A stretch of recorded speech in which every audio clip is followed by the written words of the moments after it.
Charles III et le prince William accusés de profiter du patrimoine public en pleine crise du NHS.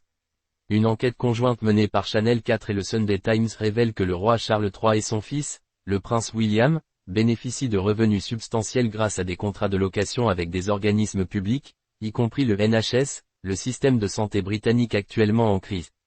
Ces revenus proviennent de deux duchés, Lancaster pour Charles et Cornouailles pour William, qui engrangent des millions de livres sans être soumis à certaines taxes comme l'impôt sur les sociétés ou l'impôt sur les plus-values.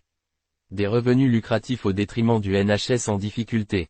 Les deux duchés, propriétaires de vastes étendues de terres et de propriétés en Angleterre et au pays de Galles, ont signé des contrats avec le NHS, des ministères et des associations, générant d'importants bénéfices.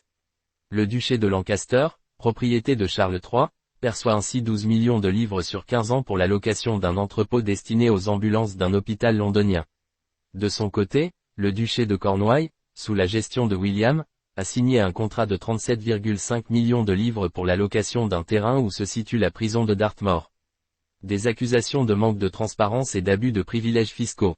Les critiques de longue date de la monarchie, comme Norman Baker, ancien député du Parti libéraux-démocrate, dénoncent un abus du patrimoine public, accusant la famille royale de détourner des revenus qui, selon lui, devraient aller au Crown Estate.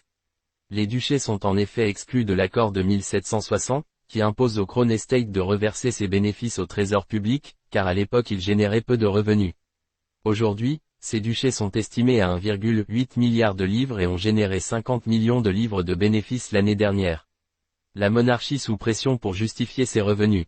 Face aux critiques, le palais royal soutient que les bénéfices des duchés financent les activités publiques, caritatives et privées du roi et de son héritier. Cependant, pour des figures antimonarchistes comme Graham Smith, leader du groupe République, cette affaire montre que, les duchés recherchent le profit partout où ils le peuvent, au détriment du public. Malgré des précédentes tentatives parlementaires pour imposer plus de contrôle sur les finances royales, le sujet reste un point de tension. En 2013, une commission parlementaire avait réclamé un contrôle renforcé, mais l'idée avait rapidement été écartée.